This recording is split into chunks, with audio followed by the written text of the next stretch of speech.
আল্লাহ বলেন, বান্দা, তোমার যে মাটির উপরে একটা পিঠ, ওইটা তো ভালোই বুঝতেছ, মাটির নিচে যে আরেকটা পিঠ আছে ওটা তো কিছুই বুঝো না। জমিনের উপরে যে ঘর, এটা বুঝি তোমার ঘর?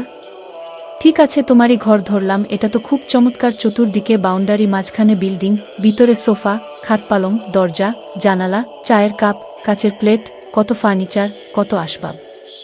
এই ঘর তো মাটির উপরে অনেক সুন্দর করে সাজাইলা। আল্লাহ বলেন, বান্দা, মাটির ওই পিঠে তোমার তো কবর নামে আরেকটা ঘর আছে, ওই ঘরটা এমন খালি কেন? মাটির উপরের এই ঘর যদি সোফা দিয়ে সাজে তাহলে মাটির ও পিঠের ঘর সাজবে সেজদা দিয়ে। এই ঘর যদি খাট দিয়ে সাজাইতে হয়, ডাইনিং টেবিল, সোফা দিয়ে সাজাইতে হয়, তাহলে মাটির ওই পিঠের ঘরকে কোরআন, তেলাওয়াত, জিকির, তাসবিহ দিয়ে সাজাতে হবে।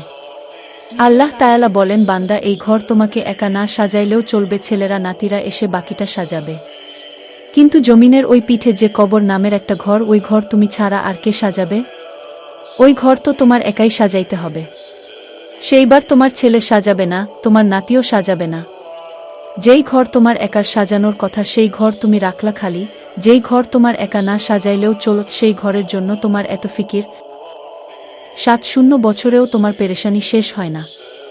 আহারে, যদি এই জমিটা কিনে যেতে পারতাম, এই বিল্ডিংটা করে যেতে পারতাম।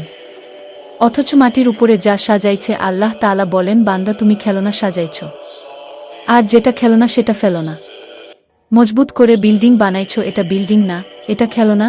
আল্লাহ তাআলা বলেন, আমি তো আসমান এর থেকে মজবুত করে বানাইছি, আমি বললে ইসরাফিল ফু দিবে, আমার আসমান ভেঙে চোর হয়ে যাবে।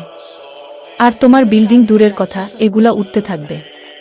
পাকিস্তানের বিখ্যাত উলামা তারিক জামিল বলেন, ইঞ্জিনিয়ারের পাইলিং রিপোর্ট দিয়ে মাটির টেকসি গুণাগুণ বুঝলে কিন্তু মাটিকে একবার জিজ্ঞেস করলা না, মাটিকে বলো যে মাটি, তুমি মজবুত তো, তুমি টেকসি তো? তখন মাটি বলবে, আল্লাহর দোহাই, তুমি আমার উপর নির্ভর কইরো না, আমি তো থাকব না। ইসরাফিল ফু দিবে, আমি পাউডার হয়ে যাব। আমি ফেরাউনের বাড়ি মাটির উপরে রাখি নাই, আমি নমরুদের বাড়ি ও মাটির উপরে রাখি নাই, তোমারটা রাখবো কিভাবে? আল্লাহ আমাদের সবাইকে বুঝার তৌফিক দান করুক।